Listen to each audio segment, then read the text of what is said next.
What's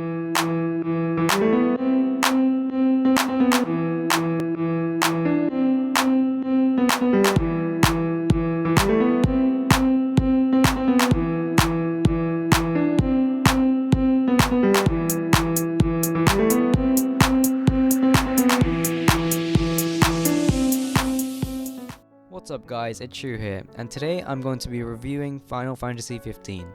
Just a little warning, this review will contain spoilers, so please don't watch this until you finish the game. So first, let's talk about the visuals. Final Fantasy 15 has some really beautiful graphics, definitely one of the best games graphically on the PS4, and it's up there with games like Uncharted 4 in terms of graphics. It runs pretty smoothly too. I played the game on the standard PS4 on which the frame rate is locked at 30 FPS. However, I didn't experience any frame issues at all. There weren't any noticeable frame drops or anything like that. If you're playing the game on a PlayStation 4 Pro, you will be able to play it at either 1080p 60 FPS or 4K 30 FPS. So that is pretty amazing. I'd love to see Final Fantasy 15 in 4K. I think it would look even more beautiful than it does already. Alright, so next, let's talk about the gameplay. In my opinion, the gameplay overall is great and I quite like how it relies a lot on real time, so you really have to be accurate with your attacks, dodges and blocks. You can't just spam a few buttons and expect the outcome to be good.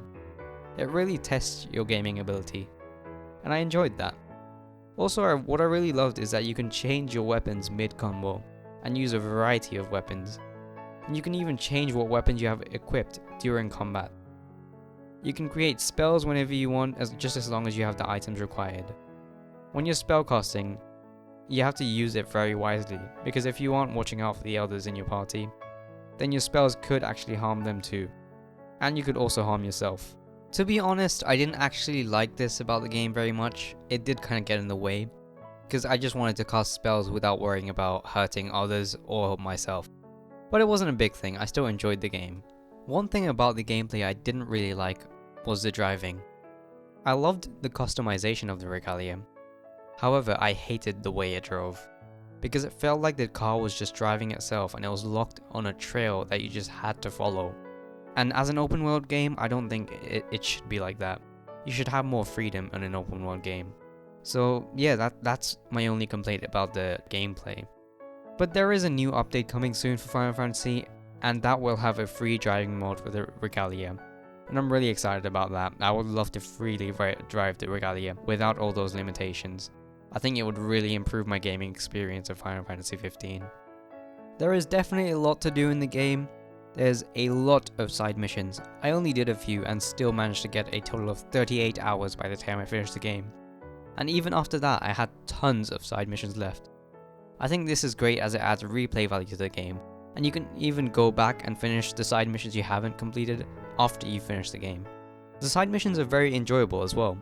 Some of them, such as hunts, are pretty similar. They are pretty much the same thing every time, just with like hunting down different demons every time.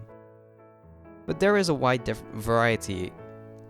very wide variety of side missions that you can do. So if you are a completionist, you will be spending a lot of time on Final Fantasy 15.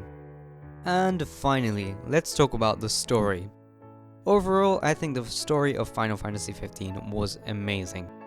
There were parts of the story that were very emotional, such as Luna's death, and I thought it was portrayed very well. It's not like she just died and that's it. Even after Luna's death, you could see how deeply Noctis was affected by it, and it actually took him a very long time to get over it. The writers of Final Fantasy 15 have definitely done a fantastic job to show emotion in this game. It was highly emotive, and there were so many parts in this game that would just hit you in the feels. Also, I liked how Noctis and the crew are portrayed in the game. You learn a lot about each character as you progress through the game. For example, you learn about Prompto's background, and where he's really from, and how he wasn't very popular in school, but he still managed to develop a very strong friendship with Noctis. I love that you don't just learn about the characters, you also find out more about the friendship between each and every one of them. The only part of the game which I didn't like is Chapter 13. I just thought Chapter 13 wasn't very fun and it was a bit confusing. Most of the time I was just wandering around trying to find where to go. However, there is a new DLC coming soon, which will include a new Chapter 13, so that's very exciting to know. it will be good if they've made Chapter 13 better, because that was the only part of the game which kind of ruins the experience. It's just a bit shit, to be honest. I loved Chapter 14 though. I love that it had many boss battles. My favourite one was the Arden boss battle. It was very fast paced and enjoyable. The second part of the fight felt a lot like the Leviathan boss battle, which I really enjoyed. And the ending was really good too. It was honestly very sad to see Noctis die, but it made sense. Arden was immortal, so to defeat Arden, Noctis had to sacrifice himself, unfortunately. My only complaint about the story is that some parts did feel a little underexplained. For example, where is Prompto actually from? And if he's from that empire, then how did he meet up with Noctis and the others? How did he develop such a good friendship with them? And what really is Arden? Is he human or is he a demon? What is he? What makes him immortal? These are just a few questions I have about the story, but maybe they'll be explained later on in the new DLC that's coming up, like the episodes of Prompto, Ignis and Gladio. Other than that, I really enjoyed playing Final Fantasy 15. This was actually my first Final Fantasy game, and it's really gotten me into the series.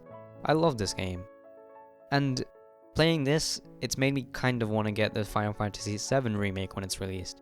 I wouldn't really get any other Final Fantasy game, because I don't really enjoy the turn-based gameplay. So to sum it up, I'm giving Final Fantasy 15 an overall score of 7.5 out of 10. So that's all I've got to say in this review. Hope you've all enjoyed this video.